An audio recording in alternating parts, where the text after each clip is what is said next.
Hi, I'm Tamara Eastfeld, and I say, as a community artist because it's not just about making my life career as making my paintings and making my living that way. I really feel connected to my community, and I'm also an art teacher, and I work in the high school at YME. We live in a small community, so one of my goals was to have a community that I live in that kind of the arts are thriving in. So to make that happen, you kind of have to be invested and give back to the community.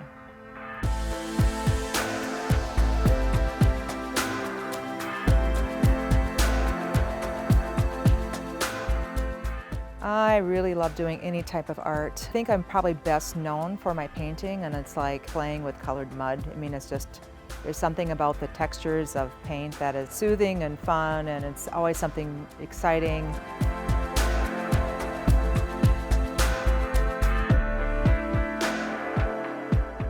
I do portraits and I do a lot of landscapes. I would say that's my two biggest areas. I also do a lot of commission work as well. Sometimes I'll want it to be very, very free form, where I just take out the colors I think I want to use and then I just wipe them across the canvas. And then I give that a chance to rest, and then I look at it, it's like, okay, now I have the problem solved, and how do I want to do this? That's one way I'll do it. Another way I'll do it is very controlled, where I'll do an underpainting first, where I give it a tonal color first, and then after that I'll sketch out what I want it to be, and then I will just painting it in. And that's probably more like when I'm doing a portrait. I'll do typically a portrait that way, but if I'm doing a landscape, it's usually just put on the paint.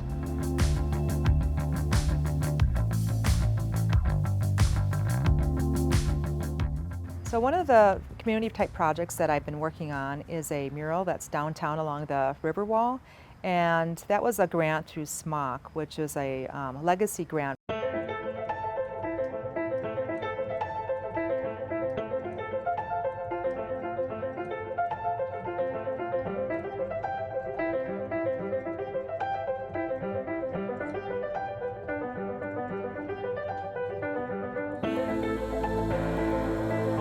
I didn't start teaching until I was like 40.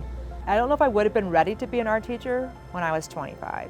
I don't think that I was there, my mindset. I think it was after raising my own kids that I started realizing you have to get better, more efficient, time management, all that kind of stuff that when I was in my 20s I probably didn't have.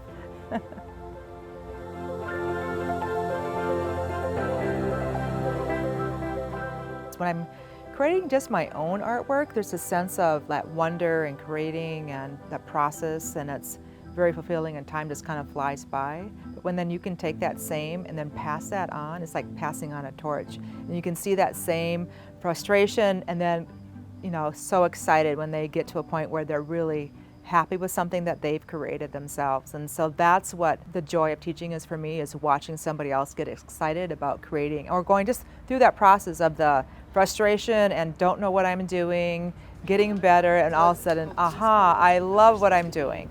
And that's really fun.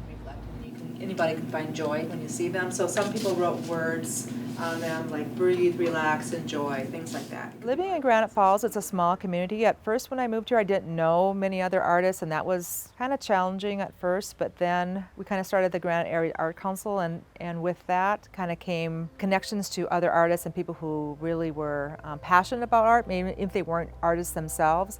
And so it gave that a place for conversations to go, or to see what other people were doing, to kind of have that creative outlet with people that were like-minded. And so it was surprised at how many people there were once I lived here for a little while.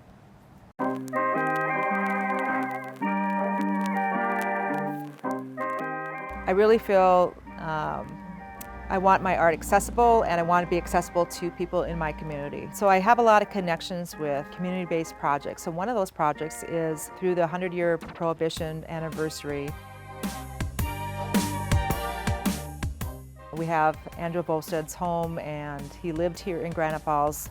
And so the Historical Society had put an artist call out there to see who would be interested in doing something like that. And that was definitely right away, it kind of, piqued my interest, and so I applied. So I'm making a series of 6 paintings that I'm doing over the summer, and they're based on the different factors of Prohibition, like what led up to Prohibition, during the years of Prohibition, and when Prohibition ended, and then also a little bit on cooperatives, because while Andrew Volstead is mainly known for his work with the Prohibition Act, his big thing to him was the cooperative movement and working with farmers and then others to kind of gain that power and control.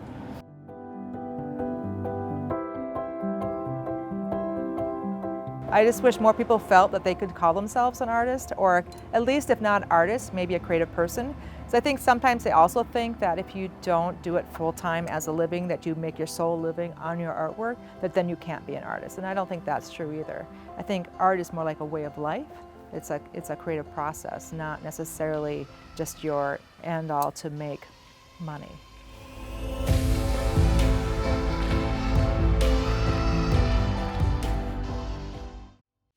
Postcards is made possible by the Minnesota Arts and Cultural Heritage Fund and the citizens of Minnesota. Additional support provided by Margaret A. Cargill Philanthropies, Mark and Margaret Yakel-Julien on behalf of Shalom Hill Farms, a retreat and conference center in a prairie setting near Windham, Minnesota. On the web at shalomhillfarm.org. Alexandria, Minnesota, a year-round destination with hundreds of lakes, trails, and attractions for memorable vacations and events. More information at explorealex.com. The Lake Region Arts Council's Arts Calendar, an arts and cultural heritage funded digital calendar showcasing upcoming art events and opportunities for artists in West Central Minnesota. On the web at lrac4calendar.org. Playing today's new music plus your favorite hits, 96.7 Cram. Online at 967cram.com.